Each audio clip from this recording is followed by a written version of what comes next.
It's been 2 days since that night, and I'd be lying if I said everything was back to normal.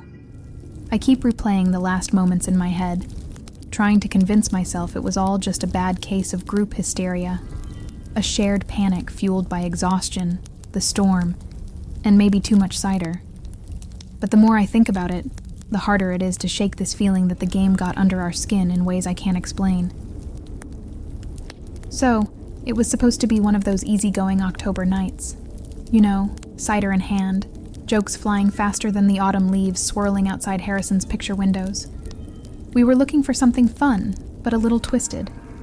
Tara, who never passes up an opportunity for theatrics, pulled Squid Game, Let the Games Begin from her oversized canvas tote like she was revealing a forbidden artifact. She had picked it up at this shady thrift store near her work, the kind of place that looks like it should be condemned, yet somehow manages to stay in business. She called it a find, like she was some kind of board game archaeologist. The game setup was simple, but we were all a little buzzed from the cider and the coziness of the living room's fireplace, so it felt more elaborate than it should have. Harrison spread the boards out on his parents' antique coffee table, pushing aside a stack of art books that probably cost more than my rent. The boards were pristine, except for a few scuff marks and a smell like old paper, and something faintly metallic, like blood but not quite. Everyone claimed their tokens, brightly colored plastic figures that were supposed to represent our team members. Mine were this unsettling shade of burnt orange, but I was too busy laughing at Harrison's joke about the game being the capitalist horror of our dreams to care much, until Tara frowned, scrunching up her nose at her pieces. "These weren't here before," she said, holding up one of her tokens. It was small, slightly heavy for its size, and looked different from the others. Instead of colored plastic, it was carved out of something that gleamed faintly in the low light. Bone white, with grooves etched into the sides that almost looked like runes. It wasn't just hers either. Ethan had 2 of the bone-like tokens mixed in with his usual ones too. Probably a gimmick. Ethan shrugged. It's secondhand.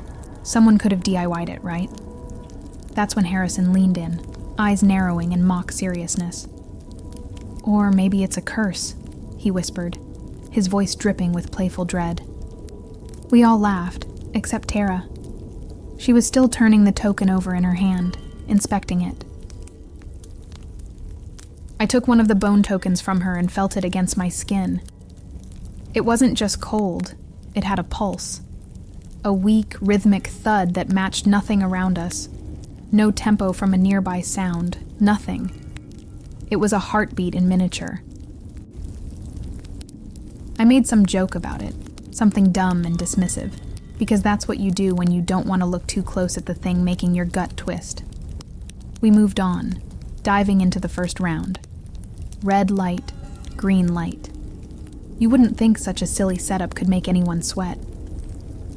But after a few minutes, I realized how competitive we'd all become. We were half shouting over each other, desperately trying to make our moves, avoiding elimination. And then, Tara lost. Her bone-white token got eliminated, and she dropped back in her seat, letting out a small gasp. Her face went pale. It wasn't just embarrassment or irritation. It was like someone had ripped something away from her. Tara? You good? I asked. She tried to laugh it off, but her hand trembled. Yeah, just a head rush. Too much cider. We kept going because what else were we supposed to do? I mean, it was probably just the cider, right? The night went on, but something felt off, like the buzz of a forgotten phone alarm humming beneath our laughter.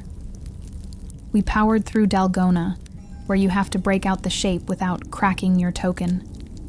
Ethan played it up, theatrically pretending to lick his plastic piece like the players from the show, and we all lost it.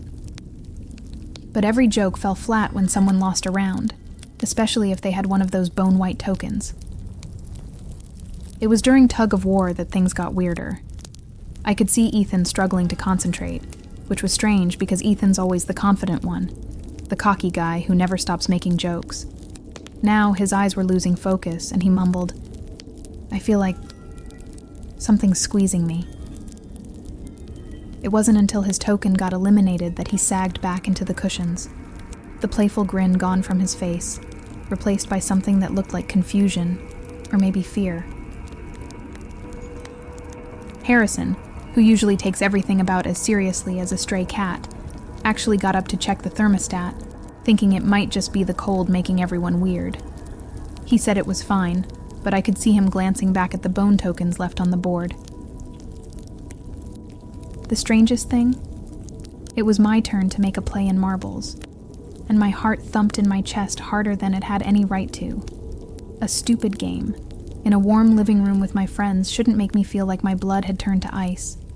But each time I held the bone-white token, that rhythmic, pulsing sensation came back, stronger this time, drumming through my fingers like someone tapping insistently from the inside. I set it down quickly, and the sensation lingered in my skin, creeping up my wrist like an invisible burn. "Hey, Jay, you okay?" Tara asked. Her voice sounded muffled, like she was speaking from the bottom of a well. Everyone was looking at me, and I realized my hands were shaking. "I'm fine," I lied.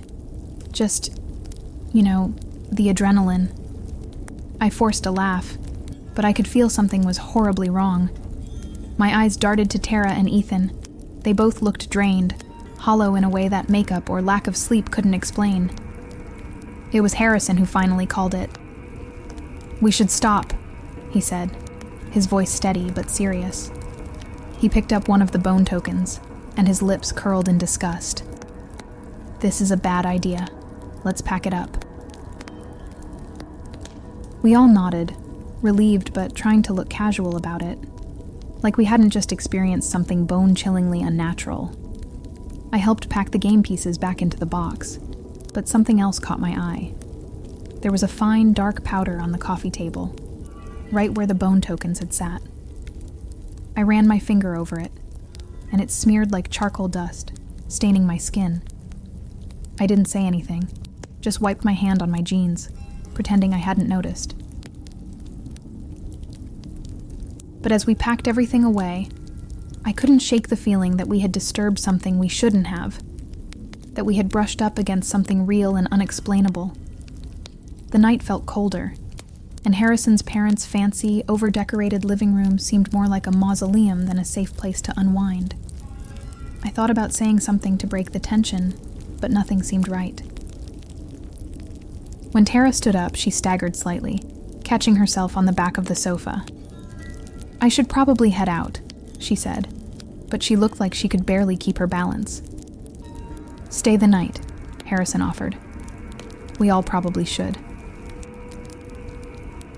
It was sensible, but as we reluctantly agreed to crash there, none of us wanted to talk about the game. None of us even looked at the box, sitting closed on the table, the bone tokens hidden from view. We settled in, silent and unsettled, as the storm outside picked up. It sounded almost like whispering, and I couldn't tell if it was my imagination or something else entirely. We'd agreed to stay at Harrison's, but sleep was the last thing on anyone's mind. Tara curled up on the leather armchair, a plaid blanket wrapped tightly around her like a shield. Ethan lay stretched out on the floor, an arm draped over his eyes. Harrison kept messing with the fireplace, shifting the logs even though the flames were fine. I sat on the long sectional, cradling a pillow and trying to ignore how tired I felt. Not the normal, heavy exhaustion, but something deeper, like I'd spent the last few hours swimming against an invisible current. Ethan was the first to fall asleep, his breathing evening out in a way that made the rest of us uncomfortable. I don't know why, but the way he slept seemed vulnerable, like something we shouldn't look at too long. Tara kept glancing his way, then at the game box, her eyes wide and dark. "I swear I felt something," she whispered, her voice cracking. "When I lost that round, it was like a part of me went missing. She hesitated, chewing her bottom lip. I don't know how else to say it. Maybe it's suggestive, Harrison replied, his rational tone just a little too forced. We freaked ourselves out. The cider, the storm, the whole cursed game story. It's all feeding into our heads. I wanted to believe him. I really did. But every time I shut my eyes, I felt that pulse from the bone tokens echoing through my body. Like something wasn't done with us yet. The wind outside howled, and the rain lashed against the windows in waves. It was so loud that when a thump came from the hallway, it took us a second to react. Tara jumped, and Harrison turned so quickly he nearly knocked over the fire poker. Did you hear that? I asked, my voice sounding too small. Harrison forced a laugh. Probably just the old house creaking. You know how these places are. But then it came again. A deliberate, heavy thud. We all exchanged glances, and I could see Harrison trying to decide if he was more scared of the noise or of admitting he was scared. Eventually, he grabbed the fire poker, holding it in front of him like a spear. We followed him into the hallway, where the shadows seemed to pool thicker, as if the dim light was being swallowed up. Harrison's parents' house was one of those over-decorated places, with too many hallways and way too many pieces of abstract art. Everything seemed like it was watching us as we crept along, the floorboards creaking under our weight. See? Harrison whispered. Nothing here. He was about to turn back when we all saw it. The game box. It sat in the middle of the hallway, a good 10 feet from where we'd left it in the living room. The lid was ajar, and one of the bone tokens lay next to it, resting perfectly upright on its narrow base. The hairs on my neck stood on end, and I fought the urge to run. No one moved that, right? Tara whispered, her voice tight with panic. No one answered, because we all knew the truth. Nobody had gone near it. Harrison took a step forward, and the box lid slammed shut. I swear to whatever force governs this universe, it slammed shut on its own. Tara screamed, and Harrison jumped back, brandishing the fire poker like it was a magical talisman. For a moment, we all stood frozen, staring at the box. The air around us felt thick, suffocating, like we were breathing in something more than just oxygen. It was as if the room itself was alive, coiled tight with tension, ready to strike.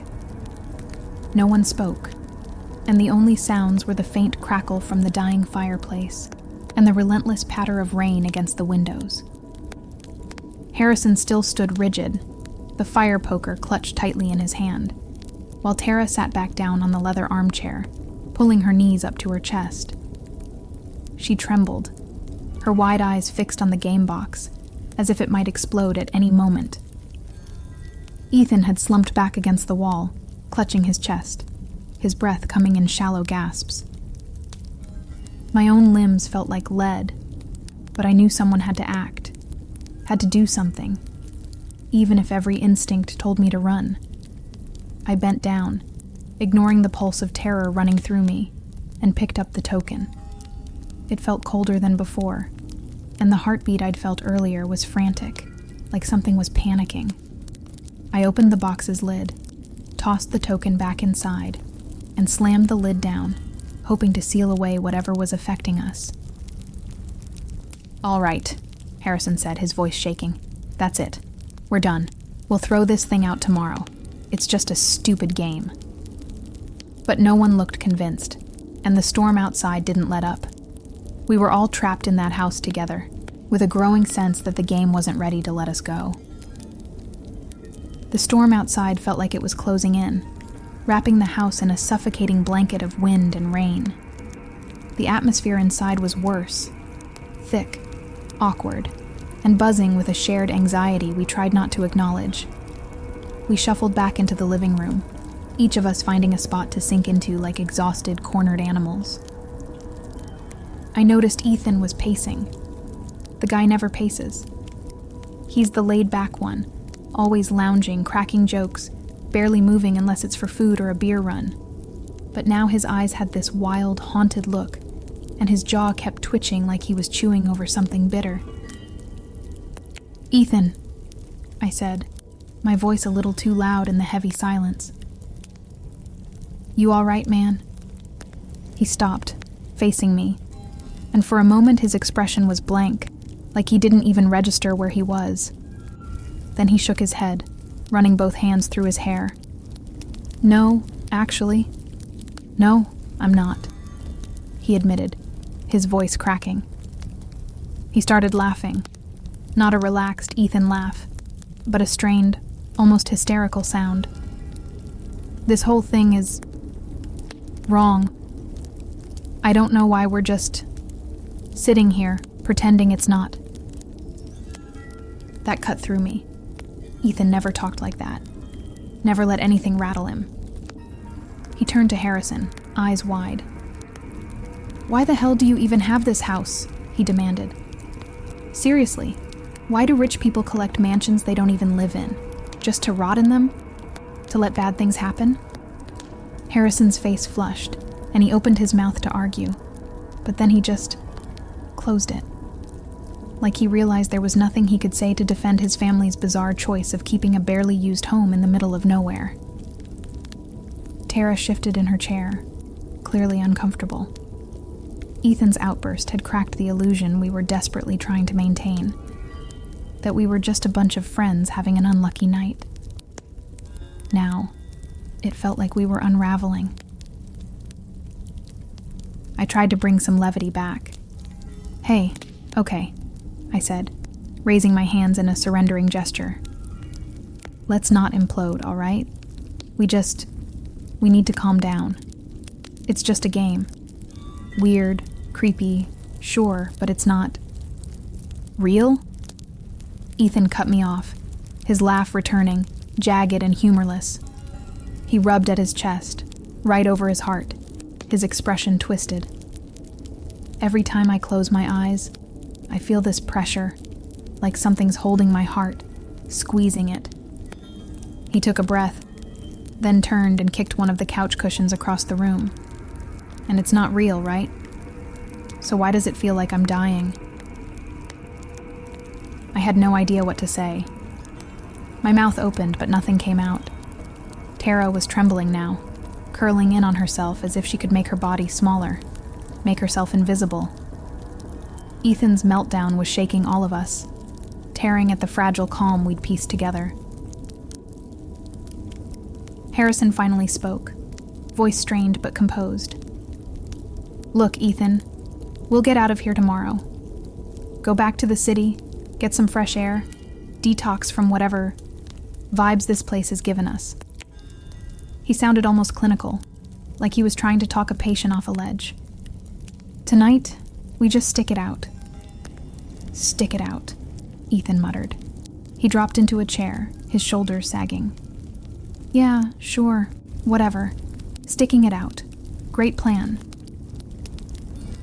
He was silent after that, but his hands never stopped moving, rubbing at his chest or clenching into fists. The room felt tight, oppressive, like there was some presence pressing down on us from above.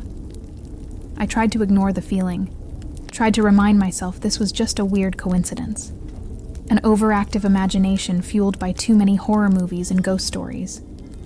But the rational part of my brain wasn't buying it. Tara pulled her knees to her chest. You think if we destroy the game, it'll stop?" I looked at the box sitting on the table, sealed and motionless, yet somehow still exuding this terrible energy. Harrison sighed, and for a second, the mask of cool confidence slipped.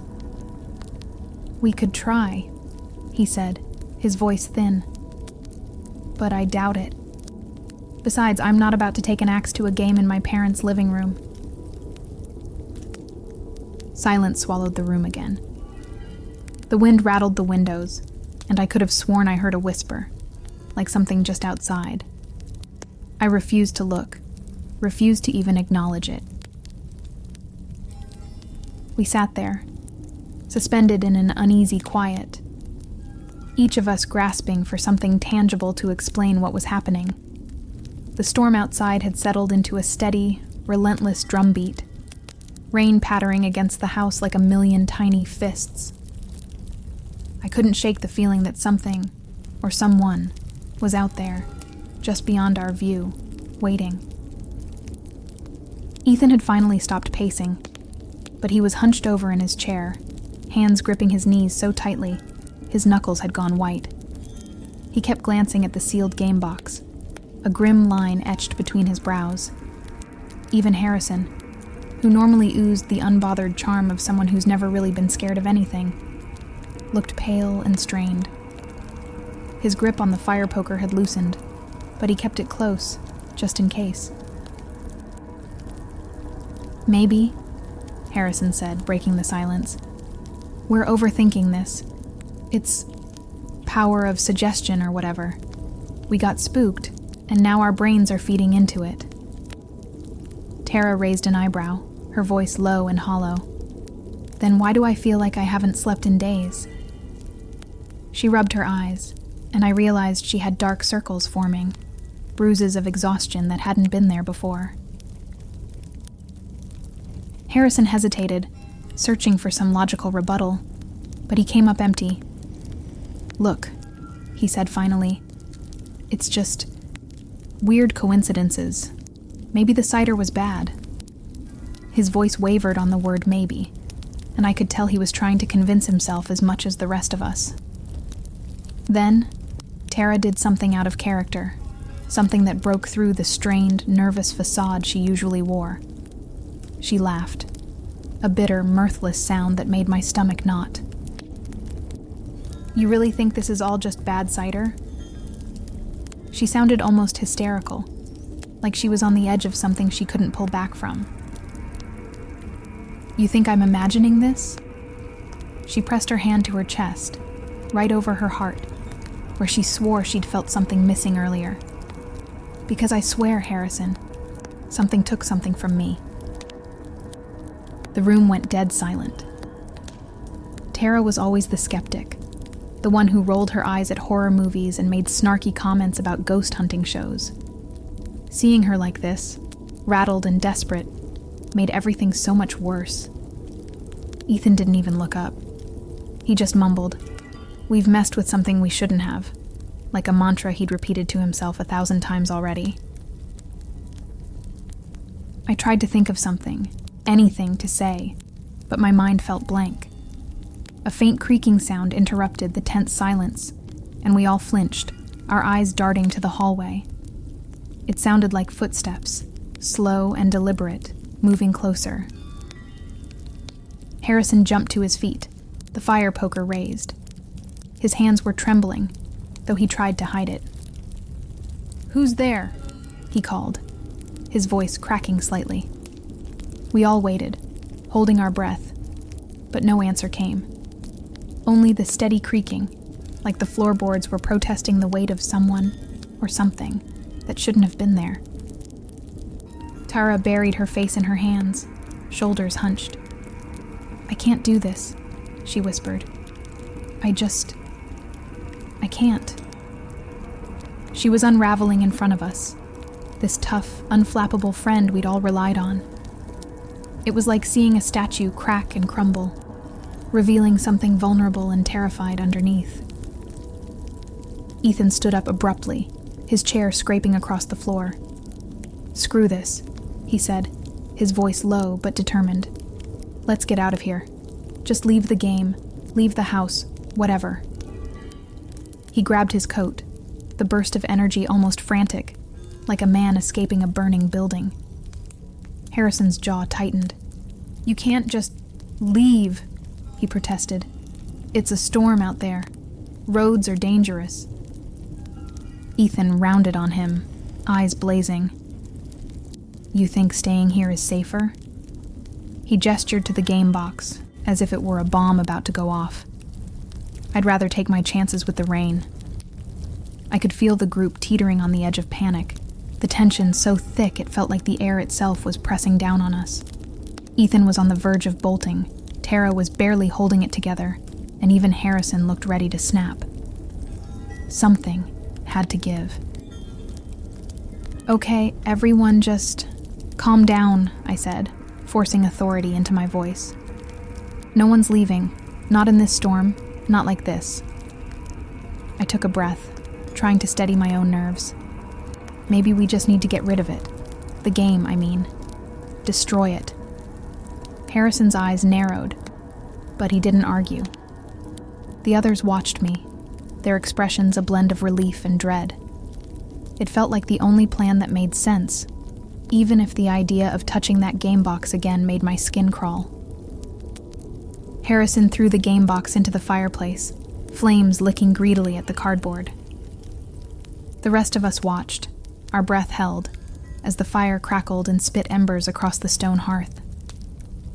It felt like we were finally getting some kind of closure, but just as the box started to blacken and curl, the whisper came. It was subtle, almost too quiet to hear, like a draft passing through the room, but the words were clear. "See you next time." My heart seemed to stop. No one said a word. We stood there in stunned silence, faces pale and eyes wide, not knowing if we'd really heard it or if it was a trick of our frayed nerves. The storm outside calmed, the wind losing its ferocious howl, but the unease never left. Eventually, we all found ourselves back in our spots, too drained to process what had happened, too wired to sleep. We exchanged uneasy glances, silently agreeing not to talk about what we'd heard. Tara was the first to break, mumbling something about needing space, and she retreated upstairs, her footsteps echoing in the empty house. Ethan stayed by the fire, staring into the flames. He didn't speak, just clenched his jaw as if holding back something that couldn't be said. Harrison put the fire poker away and sank onto the couch, his bravado stripped away, leaving only exhaustion. We'd all survived the night, but that whisper haunted us, echoing in the hollow spaces of our minds. "I've avoided texting the others too much," Tara replied once, just a short message that said she'd been having trouble sleeping. Ethan sent a cryptic, "Still feel weird. You?" and left it at that. Harrison hasn't said anything at all, and that silence worries me. The thing is, every time I try to draw or work on something, my thoughts drift back to that moment.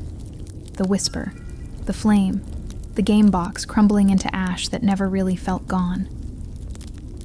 I even caught myself checking under my bed last night, something I haven't done since I was a kid, just to be sure. I know it sounds ridiculous, but I keep expecting to see one of those bone-white tokens, pulsing with that awful heartbeat. It's embarrassing to admit, but I've kept all the lights on in my apartment, just in case. Even though a part of me knows that if something really was following us, a few lights wouldn't make a damn difference. Maybe it's not the game itself that's haunting me, but the memory of it, the way we all fell apart, how even the strongest among us looked so breakable in that moment. The worst part? I've caught myself thinking about that whisper, wondering if we'll ever really be free of it, if next time is a threat, or just another trick of our overactive imaginations. Either way, I don't think any of us are eager to find out.